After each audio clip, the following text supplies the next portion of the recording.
السلام علیکم، میرا نام بیرسٹر احتشام امیر الدین ہے۔ اس ویلاگ میں آپ کو خوش آمدید کہتا ہوں۔ پاکستان کے حالات دن بدن کشیدہ ہوتے چلے جا رہے ہیں، یعنی کہ پہلے کوئی کمی تو نہیں تھی حالات کے کشیدہ ہونے میں۔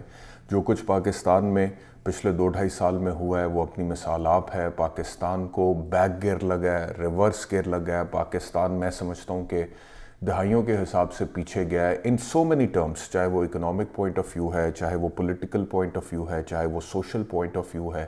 مطلب کہ پاکستان نے ترقی تو بہت زیادہ کبھی نہیں کی تھی، لیکن بیچ میں کچھ ادوار ایسے آئے تھے کہ جب لگتا تھا کہ کچھ بیسکس کے حوالے سے ہم کلیئر ہو گئے ہیں اور ان بیسکس کو ہم نے پکڑ لیا ہے۔ Now we might move in the right direction اور شاید چیزیں بہتر ہو جائیں گی۔ تو وہ جو ہے نا بیسکس، اس کا بالکل بیڑا غرق ہو گیا ہے، اور ابھی تک جو سچویشن ہے وہ اتنے کھلے طریقے سے، اتنے مطلب کہ ولنریبل تو نہیں میں کہوں گا، اتنے مطلب کہ بلیٹنٹ طریقے سے سامنے آ کر آپ کا منہ چڑھا رہی ہے کہ لو جی یہ تم لوگوں کی حالت ہے، یہ سچویشن ہے۔ یعنی کہ تم لوگ اپنے بیسکس کو تب تک سیکیور نہیں کر سکتے، ان کی تم لوگوں نے بات کیا کرنی ہے، ان کی طرف دیکھنا کیا ہے، ان کا سوچنا کیا ہے، جب تک تم لوگ آپس میں ان چیزوں کو سیٹل نہیں کرو گے۔ اور یہ کوئی چھوٹا مسئلہ نہیں ہے، یہ بہت بڑا مسئلہ ہے، اور اس سے قومیں تباہ بھی ہو جایا کرتی ہیں، قومیں بہت پیچھے، معاشرے بہت پیچھے چلے جاتے ہیں، سویلائزیشنز برباد ہوتی ہیں، اور مطلب کہ ایک کیوس، انارکی، لا لیسنس، اس سے بڑا کوئی نقصان جو ہے، کوئی چیز کسی بھی معاشرے کو نقصان۔ تو پاکستان کا مسئلہ اس وقت سب سے زیادہ یہ ہے کہ پاکستان میں لا لیسنس ہے، پاکستان میں کانسٹیٹیوشن کا راج نہیں ہے، پاکستان میں ایک انسرٹنٹی ہے، پاکستان میں طاقت ہر طرف جو ہے وہ اس کا استعمال ہو رہا ہے، اور طاقت جو ہے وہ سر چڑھ کر بول رہی ہے، اور جو قانون ہے، جو آئین ہے، جو عدالت ہے، جو انصاف ہے، وہ طاقت کے ماتحت ہیں، وہ اس کے نیچے ہیں، وہ اس کی منشا کے مطابق چلنے پر مجبور ہیں۔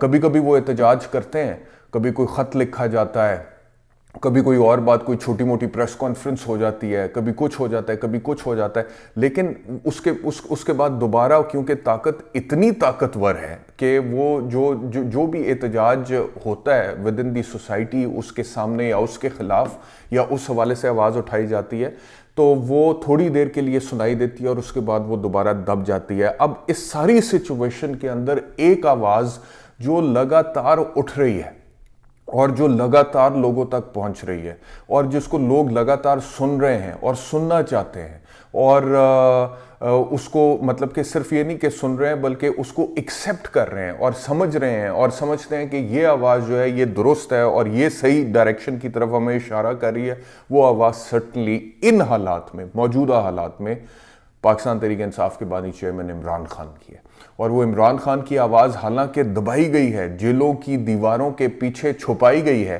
اس کو سامنے آنے کی اجازت نہیں ہے، ان کی جھلک کسی کو دیکھنے کی اجازت نہیں ہے، عمران خان کو باہر نکلنے کی اجازت نہیں ہے، میڈیا سے بات کرنے کی اجازت نہیں ہے، اگر سپریم کورٹ میں ان کی اپیرنس ہو جائے تو اس اپیرنس کی لائیو ٹرانسمیشن کی اجازت نہیں ہے۔ لیکن اس کے باوجود، حالانکہ وہ فزیکل کانٹیکٹ نہیں ہے اس آواز کا باہر لوگوں کے ساتھ، لیکن اس کے باوجود ایک پولیٹیکل کانٹیکٹ سب سے زیادہ سٹرونگ ہے۔ یعنی کہ جو جتنی بھی حکومت ہے وہ باہر بیٹھی ہوئی ہے، لیڈران باہر بیٹھے ہوئے ہیں، نواز شریف، شہباز شریف، مریم نواز، حمزہ شہباز، آصف زرداری، بلاول بھٹو، وہ اے این پی کے لگا لیں، آپ باقی کوئی بھی جماعت لگا لیں جو اس وقت حکومت کا حصہ ہے، وہ مطلب کہ فزیکل کانٹیکٹ میں ہے، کمیونیکیٹ کر سکتے ہیں، سارے پوڈیمز ان کے پاس، پلیٹ فارمز موجود ہیں، حکومت ہیں، پریس کانفرنسز ہیں، جلسے، ریلیاں، جو مرضی کر لیں۔ اور دوسری طرف عمران خان کی جماعت کھلے طریقے سے نہ جلسے کر سکتی ہے، نہ ریلیز کر سکتی ہے، دفعہ 144 لگتی ہے، FIR ہوتی ہے، چھاپے ڈلتے ہیں، نوٹسز آتے ہیں، حملے ہوتے ہیں، خواجہ سراؤ تک کے حملے ہو جاتے ہیں، لیکن اس کے باوجود، اور اس آواز کا فزیکل کانٹیکٹ نہیں ہے، لیکن اس کے باوجود that is turning out to be the most powerful voice in the political scenario of Pakistan right now. This is a reality.